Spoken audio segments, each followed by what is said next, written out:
à l'organisation de l'interprétation incompréhensible qui est dite à l'envers de la communauté malienne, précisément les Tangana, dans leur travail qui est de vendre le déjeuner le matin. Nous tous, on sait qu'à un moment donné, il y a eu un problème qui s'est soulevé en disant qu'il y a eu des chats qui ont été retrouvés par deux Nigériens et qui ont été déférés. Mais aujourd'hui,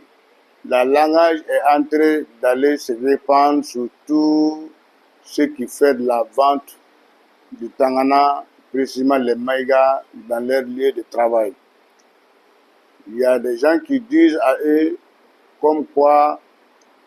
ils vendent la chair de chat dans leur Tangana et qui est archi faux. Ils n'ont jamais été pris avec des chats, ils n'ont jamais tué des chats, ils n'ont jamais vendu du chat et ils ne savent pas comment ça se passe. Donc, nous tenons à informer tout le monde au Sénégal, dans l'étendue du territoire, que l'interprétation qui est en train d'être faite à l'égard de nos compatriotes n'est pas de la bonne forme et c'est archi faux. Personne n'a la preuve authentique de dire que vous avez pris un Tangana avec du chat dans son lieu de travail. Personne ne peut dire qu'il a eu un Tangana, un monsieur qui va de Tangana, qui a été retrouvé avec du chat en possession. Si cela n'est pas avéré, ça veut dire que la parole qui est en train de dire par X ou Y n'est pas avérée et c'est faux et nous tenons à démentir formellement ce qui est en train de dire à nos compatriotes sur l'étendue du territoire ici, qui est le territoire de nous tous. Parce que c'est ici qu'on vit, c'est ici qu'on est en paix, c'est ici qu'on est en train de prendre nos données et c'est ici qu'on connaît comme lieu de travail. Si quelqu'un veut gâter ce que tu es en train de faire comme de travail, on a la possibilité de démentir formellement ce qui a été dit à l'égard de nos compatriotes. Nous tenons ce soir à dire à tout le monde que ce qui est en train de dire à l'égard de nos compatriotes de la vente de chair du chat dans les locaux et dans les lieux de travail de Tangana n'est pas avéré et c'est archi faux. Ça n'a jamais été fait. On veut que ça cesse. Parce que c'est des mots qui peut amener d'autres problèmes dans les jours à venir. Donc, pour lutter contre tous ces gens, nous mettons en garde tout ce qu'on verra à le dire. Désormais, on va le porter plainte devant la loi qui est la juridiction sénégalaise. Nous mettons tout ce qui est en train de le dire, de se retenir, de dire ce qu'il voit, de ne pas dire ce qu'il entend, mais de dire ce qu'il voit à l'œil nu qui est avéré. Si cela n'est pas fait, la personne qu'on le surprendra, quel que soit à Dakar, quel que soit dans les 14 régions, nous demandons, nous allons porter plainte devant la loi et la loi va nous disperser, la loi va nous dire la vérité à qui aura raison. Sinon, nous, en tant que Haut Conseil des Maliens établis au Sénégal, nous avons confiance à l'autorité sénégalaise. Nous avons confiance à la justice sénégalaise. Nous avons confiance à ce qu'on fait comme vrai dans ce pays. Donc nous savons que la loi sénégalaise ne va jamais laisser quelqu'un faire du mal à d'autres sans dire ce qui est la vérité. Et c'est sur ce point que je tiens à remercier tout le monde. Et maintenant, on va laisser la parole à des gens. Merci. Maintenant, c'est Salia Koulibaly. Assalamu alaikum wa rahmatullahi wa barakatuhu. Assalamu alaikum al-jamaatul muslimin wal muslimin wal muslimat. Ñu ngi leen di nuyu kenn ku ne sa tur ak sa sant. Dafa am nag lu xew. Lan moo xew? Am na mbir boo xamante ni xew na ci population fii ci Sénégal mi nga xamante ni réew boobu ci la ñu nekk di daanu sunu doole macha allah képp koo xamante ni tey jii malien nga ngay yëngu ci jaay li ñuy wax tàngana wala ngay jaay yàpp wala ngay jaay brochette sa yaram daw na sooy toog sa fit du dël moo tax képp koo xamante ni malien nga ngay jaay tàngana dañoo wër 14 régions yëpp goxu yi yëpp muy Dakar muy Thiès muy njaru Njoobee njanu Rikaaj Tuubaatul Kër Samba Kan Bajaani Ngor dem ba ci Bambay Séeréer dem ba ci Laay Ñaax Séewi dugg ba Tuuba Mbakke génne dem ba Daara Jolof dem Gédé Xalwaal Samba Lambe boo footi Bulal Nappaaj ba ci Sëñ ci Mama Siré ba ci frontière Budiri ñu woo bépp malien nag boo xamante ni da ngay yëngu ci lu ñuy liggéey ñun mooy jaay tàngana ñu ne ñun dafa am lu ñu gis ñu rey ko ñu ne tàngana yi ñoo koy jaay mu tudd muus te képp kenn ku ne xam na ne rasulullahi sallallahu alayhi wa sallama dafa am bis mu ne ku sonal muus dem safara mu am benn jigéen boo xamante ni dafa jàpp benn muus du ko jox mu lekk du ko jox mu naan ba muus bi génn àdduna rasulullahi ne ne yàlla tabbal na la safara ñun du ñu jaay muus yépp lu ñu jaay te sénégalais yi ñoo ñu koy jaay séerase lañ koy jënd mu leer nay mu am nag benn télévision boo xamante ni wala rajo boo xamante ni Mouhamed Mamoun Ndiaye maanaam RFM moom moo ko wax nee na mooy gay dañ jaay yëpp muus wallahi loolu amul billahi allazi la ilaha illa huwa rabbul kaaba loolu amul parce que ñun ci tàngaana ci la ñu tëdd man mi wax yow li nekk sama bopp bi ay millions la tàngaana moo ma ko jox juróom-ñeenti yoon Makkal Mukarram du benn yoon kon ñun jaayuñu muus tey jaayuñu muus suba loolu amul ki ko wax nag du ci réew Mali ñun ay malien ñun xamuñu jaay lépp lu dul li ñu jëndi seeraas te sénégalais yi ñoo ñu koy jaay yàpp béy sénégalais yi ñoo ñu koy jaay yàpp xar sénégalais yi ñoo ñu koy jaay yàpp nag sénégalais yi ñoo ñu koy jaay yàpp gëlëm sénégalais yi ñoo ñu koy jaay yàpp ginaar sénégalais yi ñoo ñu koy jaay ñun jaayuñu yàpp muus tey jaayuñu ko tey te loolu amul ku ko wax mu delloo ko fu mu ko jële woon du ñun wax day leer nay loolu amul tey amul suba amul ginnaaw suba dafa am benn taalakaay bu ñu wax Costa Xaal da nga koy taal gaz nga jëriñoo ko wala nga taal ko fourne nga jëriñoo ko moom la olof ne almet du pour taal daaya almet day taal gaz wala mu taal fourne nga jëriñoo ko yépp bu ñuy lekk mooy li Sénégalais ñu jaay rek loolu la ñuy jaay Sénégalais yi ñun ci la ñuy jëriñu ci la ñu am koom-koom alhamdulillahi rabbil alamin wax day leer ñun nag dañoo woote dañu am njiit kan parce que rasulullahi nee na ñaari nit bu ñu ànd ci àll sax nañu tànn kenn mu nekk seen kanam sunu président nga xamante ni mooy képp koo xamante ni koyre borom mooy président Seydina Oumar Touré ki ci topp mooy ki nga xamante ni mooy malien amul race malien yépp ci la bokk mooy président au conseil Salihou Koulibaly sunu porte-parole français mooy Hamma Fofana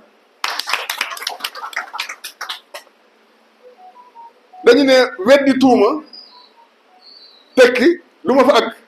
ndax yéen yëpp xam ngeen ko yéen ay Sénégalais ngeen xam ngeen ko weddi tuuma tekki xam nga ko ah waaye du ma fa àgg ah loolu moo ñu dal wallahi amul wallahi ki ko wax wallahi waxul lu am wallahi lu mu wax na ko delloo fu mu ko jële woon. ñun du ñu jaayu muus gisuñu kuy jaayu muus du réew Mali suñu xeet du ñu lekke muus xamuñu luy muus. man mi wax ak yéen maa ngi tudd El Hadji Abdoulaye Kane 79 fekk na ma fi 46 ans du tey am na ku taxaw ci yéen xam na ma journaliste la mu ngi nii ak yéen du ma tudd turam ñoo yorandoo benn xale benn koñ mu ngi fii journaliste la ci yéen xam na kan muy El Hadji Abdoulaye Kane ñun loolu ñimewuñu ko xalaatuñu ko lu sunu réew Mali tey lu sunu réew Mali ëllëg mun na nekk nag benn réew boo xamante ni ñun dañoo digg ne ko frontière français la wala fa mooy waa dig mun na am nu ñooy sunu ñaar réew ñooy dig waaye du ñu tudd ñu benn réew ak kii ñu benn réew sunu bopp la ñu ñëw sangu ba set ah dindi tilim tilim weddi li ñu wax ñu teg ko loolu amul tey bu aussi bu mu amati bu mu amati nag bu mu amati de bu mu amati dafa am loo xamante ni loolu la ñu bëgg ngeen xam foo fekkente lii continuer ci réseaux sociaux yi toujours guddi abété ñu koy wax dinañu def penalty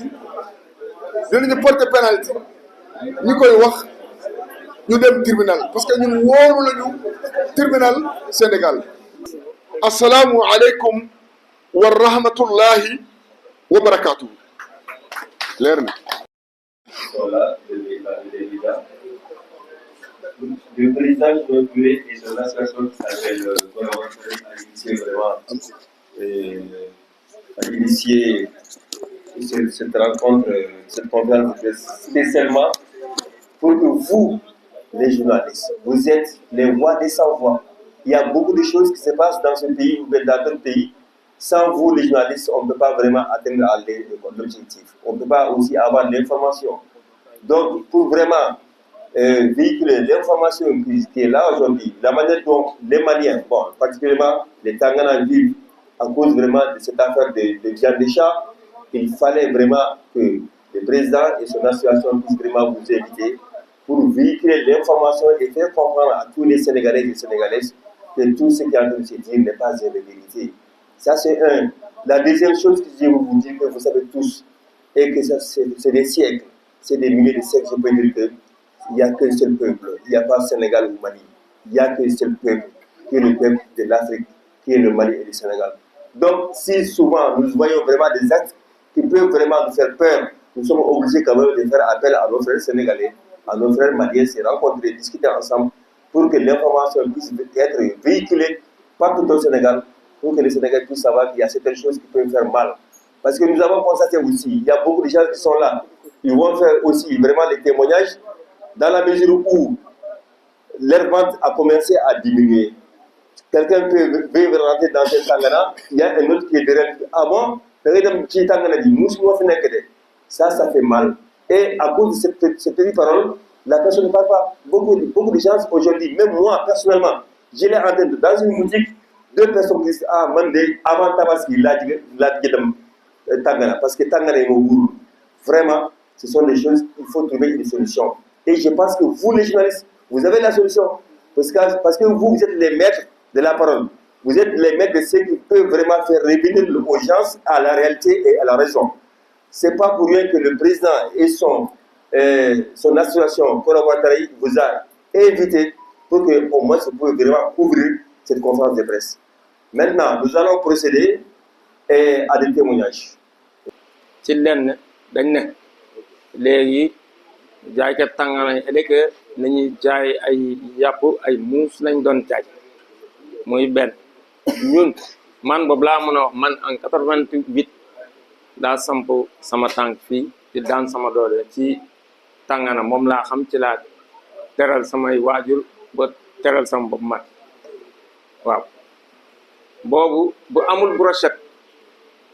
kii la doon am kankeel ba ak mayonnaise ak beurre boobu da lañ doon def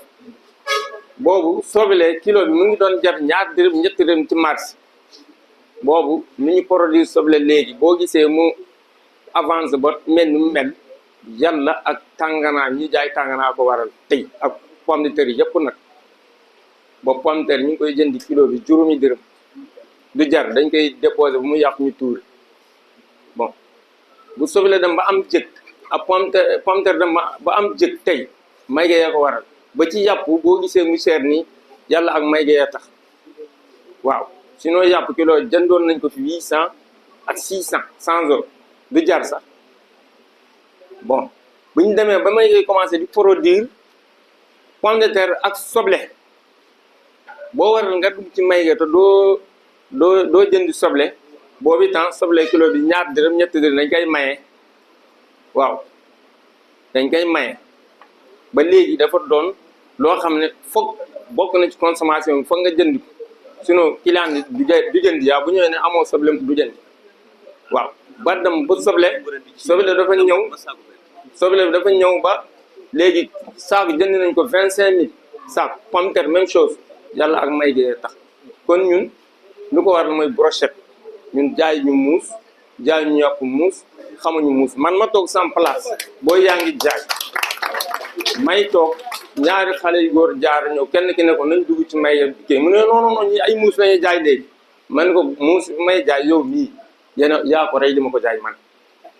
dégg nga yow mii yaa ko non man waxuma fii de man Kaolack laa ne waxuma fii Dakar laay wax man ne ko benn la tàngana du génn ci tàngana yaa ngi dégg nakar na ma torop dégg nga kon nag loolu dañ ñëw di wane ne ñun du ñun tàngana tamit du léegi ñun kese ñun ñooy ko siècle la léegi dañu dem ba yaakaar ne tàngana léegi waroon na bokk ci patrimoine mondial UNESCO parce que du tey la tàmbaliwul tey fii jiitu na suñu juddu ci suñu maam yi la ba yoon la tey jii dégg nga je vous remercie léegi laa ci bëgg a doon merci. parce que mo rene nan honno jaari hinko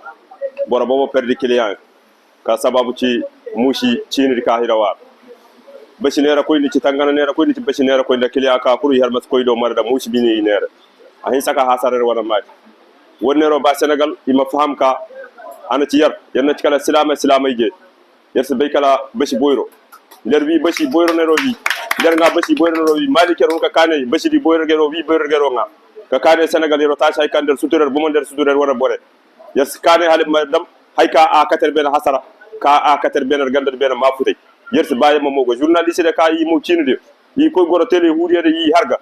wodi yo ima koy sega cinude dot ki jew katak bor ku ki mo harga kuri me sega dot ka hunda ka gadi iwi musit am harga yer seraji gero de bes seraji ya nerata bes haw besi seraji nono aljaka besi seraji nono yo besi nono seraji gero de ye hero seraji cijinda jaari ay marci baba ham may songoy ay maydi binta ngoy babuji binta ngoy ñaawti tondigame ye fomandak ay ci mali 100% ye for kuri hawra lafi assalamu alaykum wa rahmatullahi wa barakatuh ñun de ay malien la ñu ñëw fi jóge Mali ñëw fii di liggéey dañuy liggéey lan may ga lañuy jaay mais suñuy jaay gis na ci télévision yi ñaar télévision Walfadjri ak RFM seen journaliste yi seen correcteur yi wax la métti nañu torop parce que ne dañuy jaay yàpp muus te ñun jaay yàpp muus yàpp yi fi ñu koy jëlee séerage lañ koy jëndi indi ko fii di ko jaay yaa ne boo image yooyu sax boo ko dem xool si Google image yooyu xewul sax Sénégal si Côte d'Ivoire lañuy xewee yeneen dégg loolu lañu si gis ko kon wax boobu métti nañ toog yàq na suñu liggéey yaa ne yàq na suñu liggéey parce que bu ñuy liggéey sax am na ñuy ñëw nee na ah méga bi yàpp muus lay jaay te ñun jaay yu yàpp muus yàpp xar lañuy jaay yàpp nag ak yàpp gëlëm loolu la ñuy jaay yàq na suñu der fu ne suñu jaay yi loolu léegi ñu ngi ñaanal yëpp ñu ngi sant yëpp ñu ngi gërëm yëpp dañuy bukk léegi ñooñu li ñu leen teg ñu nee na yéen da nga leen jaay loo leen jaay lu bon yàlla def na wax ngeen ko jaayul leen ko musul am du musee am kon yéen jërë ngeen jëf yéen ñii ñëw wii woote nañu ñëw ngeen ñu ngi leen sant ñu ngi leen gërëm beneen yoon incha allah yal na yàlla affaire bi gëdd loolu merci